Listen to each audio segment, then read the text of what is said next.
Yo, yo, yo. Yo, yo, yo, yo, yo. What is poppin'? What is poppin'? What is poppin'? What is good? Praise it to the Most High. It is your boy Almighty. I've returned. Today we'll be talking about probably the hottest manga that's hit the streets like crack.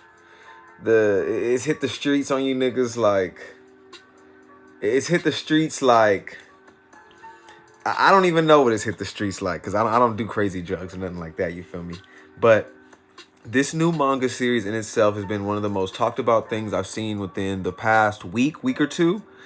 And I originally checked it out for myself, and it wasn't even translated to English yet, maybe like a week ago.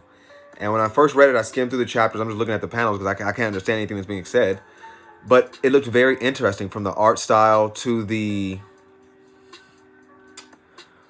Based off the art style and just the paneling and everything I was looking at in the series itself. So when the English finally got it got translated into English, the first chapter, it's called Gachiakuta. I'm terrible with pronouncing stuff. Oh well, it is what it is. But if you like the video, you like the energy, please subscribe, leave a like. This is gonna be a long video. I just want to share my thoughts. There's only been 2 chapters so far, and I know most people haven't even really checked this out yet. So I'm not gonna do any spoilers or anything or really get too in depth with this.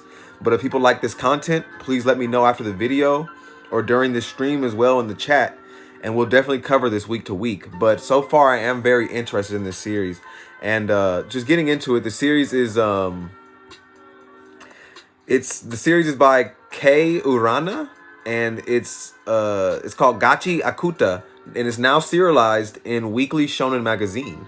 And it's about a poor kid from the slums who is determined to take revenge on everybody for the false accusation and murder of his mentor.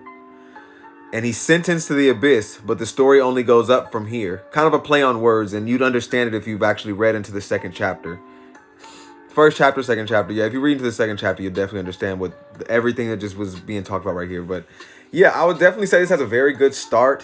And one of the first things I kind of want to mention from this series, when I'm noticing I'm reading, it's kind of like one of the main first things you kind of see is like the discrimination between peoples. So there are some people within this series known as tribe folk, and there are some people who we don't even really get what they're called. They're just regular folks or whatever. But there are some people who are like sectioned off, and they're known as tribe folk. And I'm not quite sure if the tribe folk are actually, they all pertain to this like definition, but our MC is revealed to be like a son of a murderer. It's all revealed in the first chapter. It's not like a huge spoiler, something crazy. But the slum that they live in was once a place of exile for criminals. And all the people that live there are all descended from those criminals. And that's why most of the people there living in these slums, they're all trying to put in effort, so much effort to clear out their names without committing any crimes and all this, then that. So the series itself is very interesting. Just from the get-go, just in the first chapter. And the first chapter itself is like 74, 78 pages or something like that. It's definitely 70-something pages itself. And we'll even come to see like some of his injuries throughout this chapter or whatever. And his guardian goes to remove his bandages and put new bandages on him and fix him up. But he goes to say, he says, don't go to that dump site anymore. You won't get away with it this next time. And he's like, it's fine, because he also got an injury from at the dump site, but he says it's just a scratch. And when you get to the artwork itself, this is kind of what I wanted to focus on.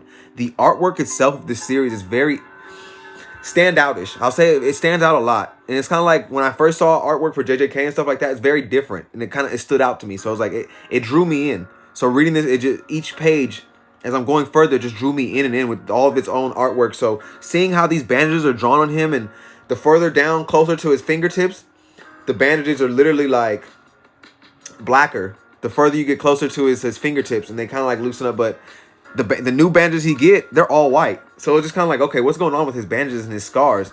So just in the very beginning, we're getting little stuff about, okay, hold on, he got something kind of secretive, something going on with him. And in the very beginning, as soon as it starts, as soon as the chapter begins, we're told that souls dwell within things that are cherished.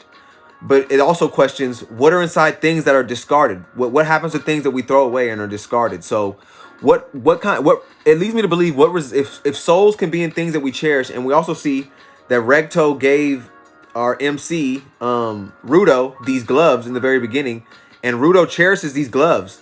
And when he puts these gloves on, it makes his scars not hurt as much. The pain goes away because that's why his hands are all bandaged up. It makes the pain go away. So it makes me wonder, he cherishes these gloves, so it must give him some kind of power or maybe something going on. The gloves really remind me of Hitman Reborn's gloves, Suna's gloves, the X gloves. So it's really interesting though. So it makes me wonder what's going to be inside of things that people discard. Is it demons now? Like it's not souls anymore. Is it now like a demon or some kind of like demonic, like is it a different kind of presence, not like souls anymore and the things people throw away? Like what's in it now? So it's pretty interesting so far though. And he also he bumps into the dude that was at his house. Like there's also a guy waiting for him to leave. So when he eventually comes back and bumps into old boy, it's just very interesting. And then the police show up very conveniently as soon as that guy left. And the guy also picking up this mysterious book with some kind of emblem I've never seen. But then again, we were just in the very beginning of this, so yeah, I'm just trying to get all these final thoughts off, and then I'm gonna jump right into the chat before we get out of here. Or if anyone had any thoughts and they actually checked this out yet. But yeah, old boy with the book, he dropped it as he ran into Rudo, who's coming back home. I thought that was very interesting. There's a lot of like just this first chapter. There's a lot of mysterious aspects going into it that just grab your attention right from the clip, like right from the jump. It has a lot of stuff that grabs your attention. I love that. So him bumping into old boy, the police showing up there right on time, and then even Rudo's final words to like the people there and all the citizens watching him being like kind of executed or whatever. His final words is just like.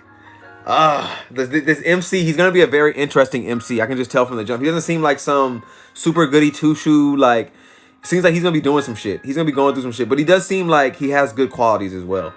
But he doesn't seem like he's not gonna sugarcoat shit. I'm here for it. It seems very refreshing reading this. Extremely refreshing reading this. So Matthew says, just read the first 2 chapters. Interesting start and world. Yeah. Look at Tristan with the notifications on. I'm surprised. Clickbait title. So what? Is Rudo the son of Boruto? Yeah, Abdel. My morals won't allow me to peep then. Oh, mysterious aspects, huh? Very mysterious aspects going on in the show. In this series, at least, should I say. There's a lot of stuff grabbing my attention from the get-go. And especially like the art itself.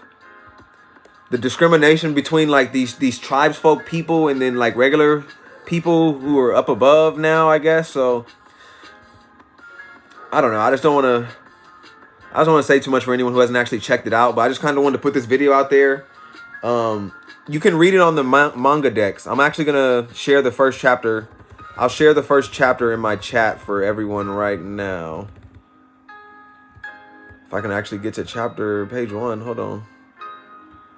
Yeah, I'll definitely, I'll share a link right now to anyone who wants to check this out in the chat. So if you're peeping this VOD later on, you're like, okay, hold on, maybe my body's kind of spitting. And you get to this part in the video and you actually want to check it out, this will be in the live chat section of my video if you want to check it out for yourself. Yeah, I'm not feeding into your trolling today, Abdel. I'm actually just trying to get this video out there and get out of here. I wasn't even going to stream today. Not a good idea to share the link. Why? That's how ZFB lost his channel. Oh, wow. Hold on. Forget that. I ain't getting canceled. But yeah, just hit me up on Twitter if you want the link then. I'm actually reading it on Manga Decks. So you could just go to mangadex.com and then put in Gachiakuta. And it'll be right there for you. So, Gachiakuta. It's also in my bio as well, the name of this series. But I don't really have much else to say. If anyone else had anything they wanted to talk about with the series itself, I am going to get out of here. But you guys definitely need to check this series out. We're only like 9 minutes in. Quick little 9-minute video. 10-minute video. Just talking about this new series. The artwork. It's kind of like a revenge story. I'm liking that. And there's probably going to be bodies dropping. Not on some soft shit. Like people actually dying. I mean, just from the first chapter, you see people like, you know. So, I'm not going to say too much. But yeah, this is definitely a good series. Leave a like if you like the content. You like the energy. If you want to talk about this moving forward, let me know. I do pirate manga. I don't give a fuck. I'm going to pirate manga if I want to. I don't care. I pay for Viz too. Like Viz is $1.99. I pay for that too. Who cares, nigga? I'm a pirate manga if I want. Japanese niggas don't give a shit about us. Korean niggas don't care. Anyway, hope you check it out. If you want me to cover this, let me know. Leave a like. We'll definitely talk about it on the channel. You guys have a good one.